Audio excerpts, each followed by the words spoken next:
I am Arul, Assistant Professor, Department of History, AVS College of Arts and Science, Autonomous Salem.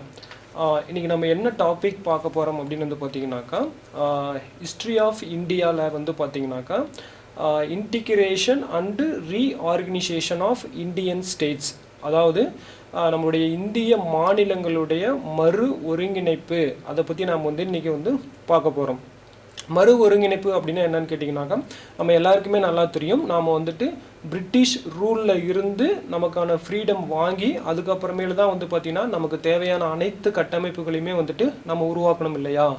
British ரூலுக்கு முன்னாடி நம்மளுடைய மாநிலங்களுடைய கட்டமைப்பு எப்படி இருந்துச்சு அப்படின்றதையும், அது எவ்வாறு எல்லாத்தையுமே வந்துட்டு இந்தியா அப்படின்ற ஒற்றை கொடையின் கீழே வந்து கொண்டு வந்தாங்க அப்படின்றதையும் நம்ம கொஞ்சம் டீட்டெயிலாக வந்துட்டு தெரிஞ்சுக்கலாம். பிஃபோர் இண்டிபெண்டன்ஸ் வந்து பார்த்திங்கனாக்கா நம்ம இந்தியன் ஸ்டேட்ஸ் வந்து பார்த்திங்கனாக்கா மொத்தம் வந்துட்டு பார்த்திங்கன்னா 3 டைப்ஸாக இருந்துச்சு.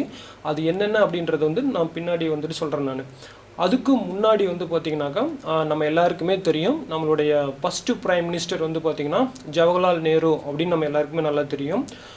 இவருடைய மொத்த ஆட்சி காலம் அப்படின்னு வந்து பார்த்திங்கனாக்கா 1947 ஆகஸ்ட் 15 இருந்துட்டு 1967 மே 27 வரைக்கும். நீங்கள் இந்த இயராக பார்த்தீங்க அப்படின்னாக்கா 20 இயர்ஸ் ஆகும். ஆனால் நான் சொன்னது 70 இயர்ஸ் தான் சொல்லியிருப்பேன்.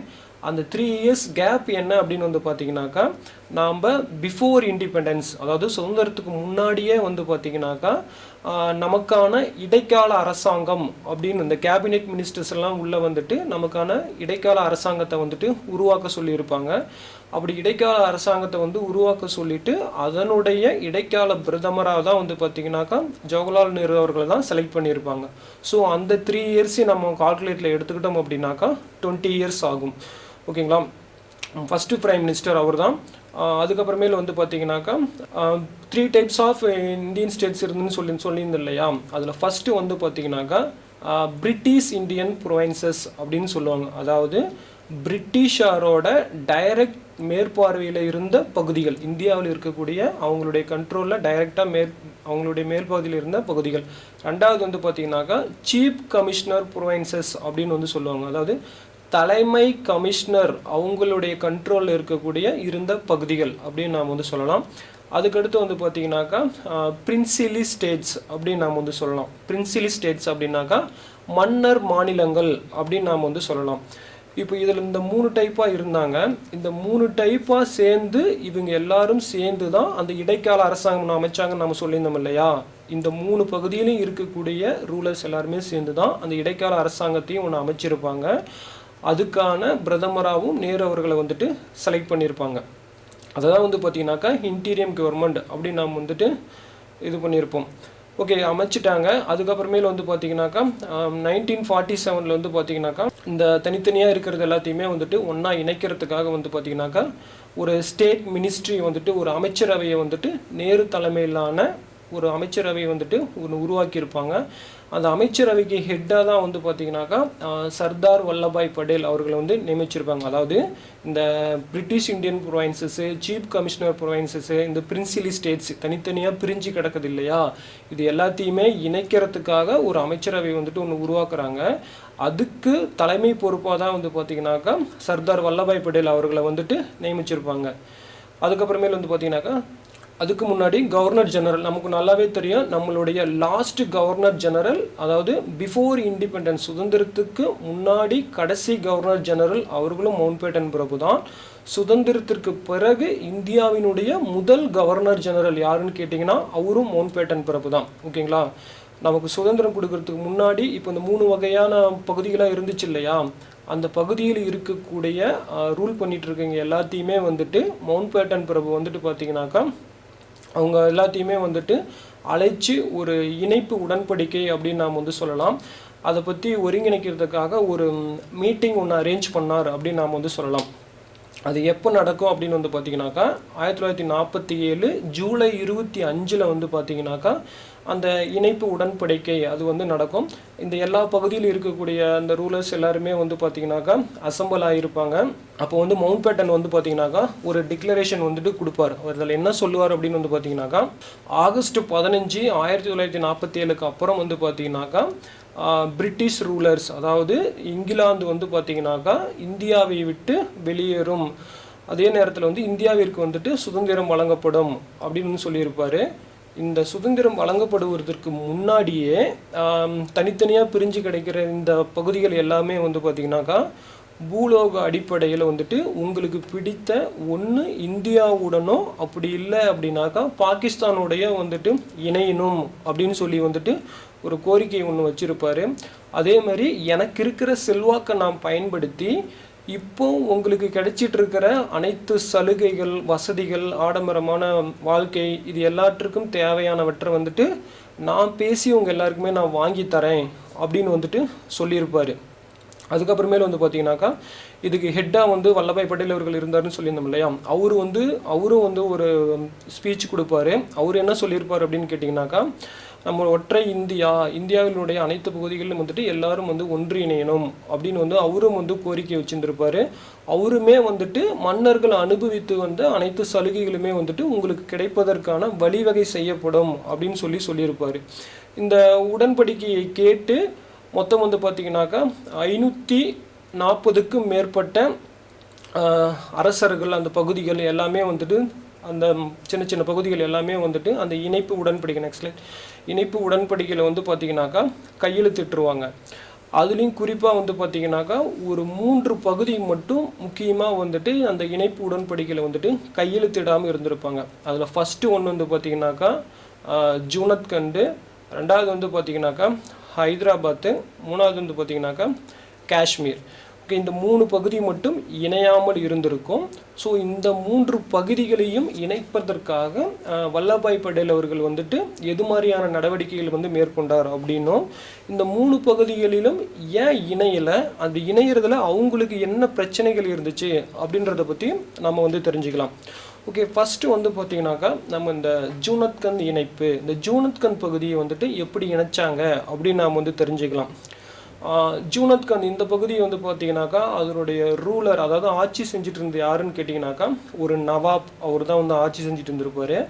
அங்கு வாழ்ந்த மக்களில் வந்து பார்த்திங்கனாக்கா 80% மேற்பட்ட மக்கள் வந்து பார்த்திங்கனாக்கா இந்துக்கள் தான் வந்து பார்த்திங்கனாக்கா ஆட்சி செஞ்சுட்டு இருந்தாங்க.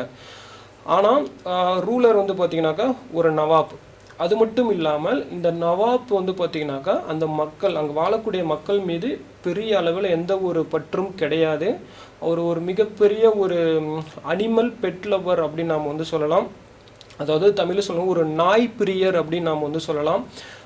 தான் வளர்க்கக்கூடிய நாய்களுக்காக வந்து பார்த்திங்கனாக்கா ரொம்ப ஆடம்பரமான குளிர்சாதனம், அதாவது ரொம்ப அதுக்கு அதிகப்படியான வெயிலினுடைய தாக்கம் எல்லாம் இருக்கிறதுக்காக ரொம்ப சொகுசான வாழ்க்கை வாழ்வதற்காக அதுக்கு தனி அறைகள் எல்லாத்தையுமே வந்து ஏற்படுத்தி கொடுத்துருந்துருப்பார்.